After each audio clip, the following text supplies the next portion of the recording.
The blow-up between Texas and the federal government offers valuable lessons on sovereignty. However, these lessons are even bigger than Texas and stretch down into the civic responsibilities of all Americans. Join us for today's analysis behind the news, and we'll explain with constitutional perspective and solutions. If you're concerned about American independence and freedom, then please watch and take the recommended actions. Also, be sure to like, subscribe, and share so we can break through big tech censorship and reach many others. In a scene that is reminiscent of a Western movie showdown between the good guys and the bad guys, Texas Governor Greg Abbott plainly made his case last week about the responsibilities of government to enforce border security. He said in a statement, "The executive branch of the United States has a constitutional duty to enforce federal laws protecting states, including immigration laws on the books right now. President Biden has instructed his agencies to ignore federal statutes that mandate the detention of illegal immigrants. The failure of the Biden administration to fulfill the duties imposed by Article 4, Section 4 has triggered Article 1, Section 10, Clause 3, which reserves to this state the right of self-defense. For these reasons, I have already declared an invasion under Article 1, Section 10, Clause 3 to invoke Texas's constitutional authority to defend and protect itself. That authority is the supreme law of the land and supersedes any federal statutes to the contrary." Now, this comes on the heels of last week's U.S. Supreme Court ruling that had sided with the federal government, finding that the Border Patrol could take down razor wire Texas had placed on the border to discourage illegal crossings. As Joel Wolverton, constitutional law scholar for the John Birch Society, reported for the New American, the federal government's primary contention is that border security falls under the purview of federal authority, particularly immigration control.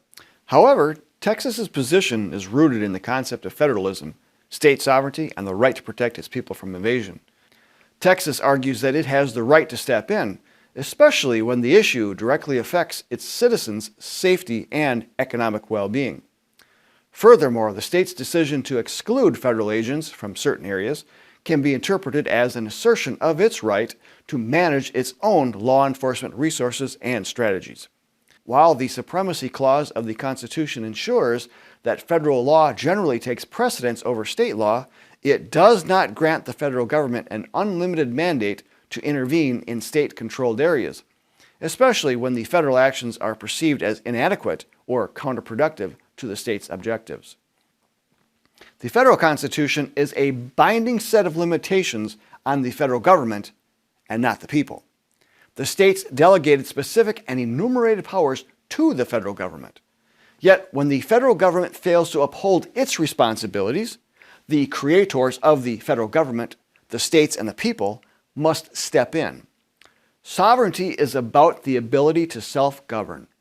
Each citizen is expected to self-govern, to be responsible for oneself and family, while also following the rule of law and actively participating in holding government accountable. It's about time Governor Abbott got serious about the border, as this has been an issue for many decades. Although he has finally deemed the massive wave of illegal aliens as an invasion, one organization called it that nearly 40 years ago. In the 1980s, the John Birch Society researched and produced an hour-long documentary about illegal aliens. It was titled "Out of Control: The Immigration Invasion." Back then, Border Patrol agents were apprehending between 1 million and 2 million illegal aliens per year. Many more were never caught. The video suggested that for every illegal alien caught and deported, anywhere between 1 and 5 were not caught, bringing us an entry of several million every year since the mid-1980s. And due to amnesty granted in 1986 and the subsequent policies that actually favor incentives for illegal aliens, the problem has seen a roller coaster of aliens crossing, only to have gotten much worse in recent years. As the video concluded, the ultimate goal of this invasion is a complete breakdown and erasure of the U.S. borders in order to destroy national sovereignty and independence. And why is that? The answer is rather obvious, as stated by those that favor globalism over Americanism. They seek one world government under the United Nations. It's something they call the the New World Order.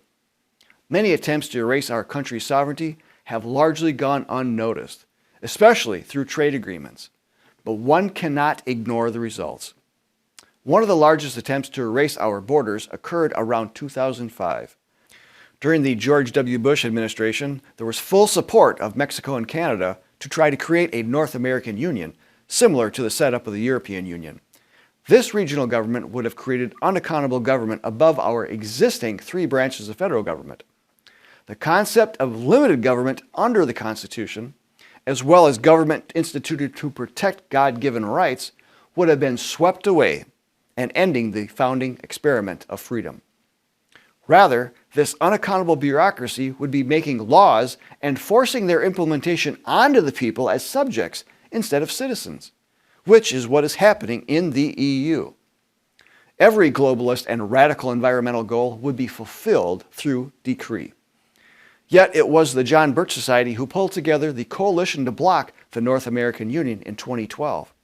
This coalition of about 70 like-minded organizations and influential individuals, including Dr. Jerome Corsi, the late Howard Phillips, and the late Phyllis Schlafly, were instrumental in raising enough awareness and organizing grassroots opposition to derail the globalist plans for a North American Union.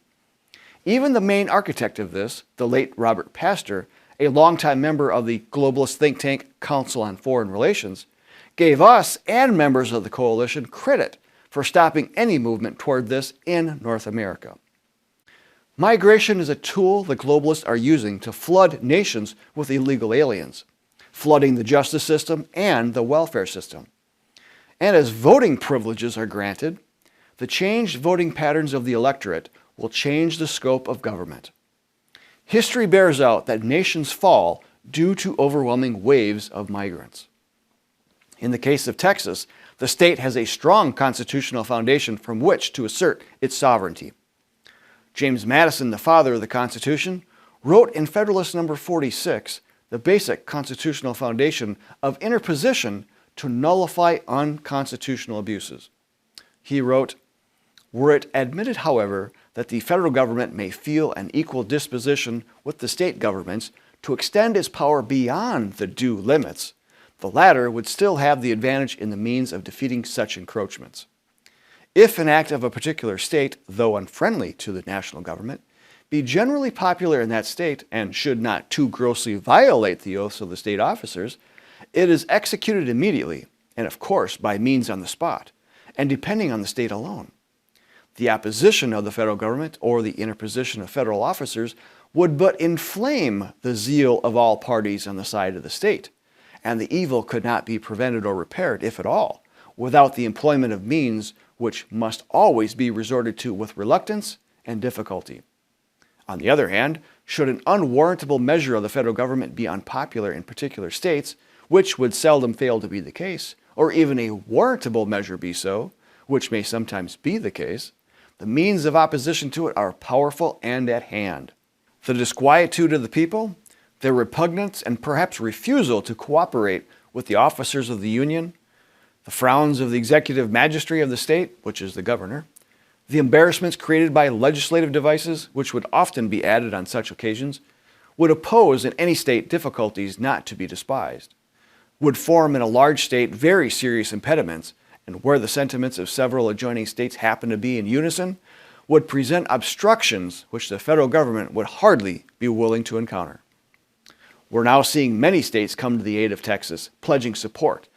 But let's also recognize that while Texas has constitutional footing, there is concern that some sort of false flag event could take place that could force the hand of either side into violence.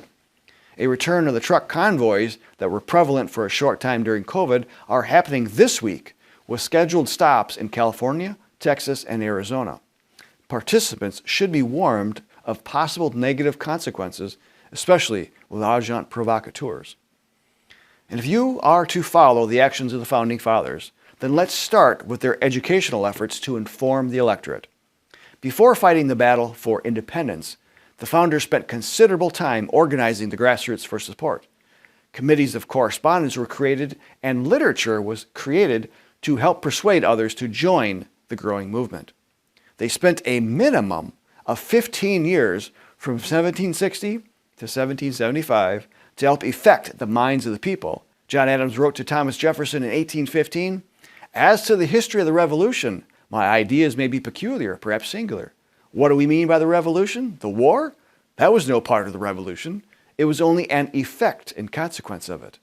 The Revolution was in the minds of the people, and this was effected from 1760 to 1775, in the course of 15 years before a drop of blood was shed at Lexington." The John Birch Society follows the Founding Fathers' principles of organizing the grassroots and is very successful at it. The organization has a deep history of teaching the fundamentals and motivating Americans to responsibly act using the tools the founders gave us. Understanding sovereignty and the limitations of government are key in moving forward with solutions. So join the John Birch Society today to work with others in your community. Helpful links are located in the video description. I'm Bill Hahn for the John Birch Society. Until next time, learn more and take action.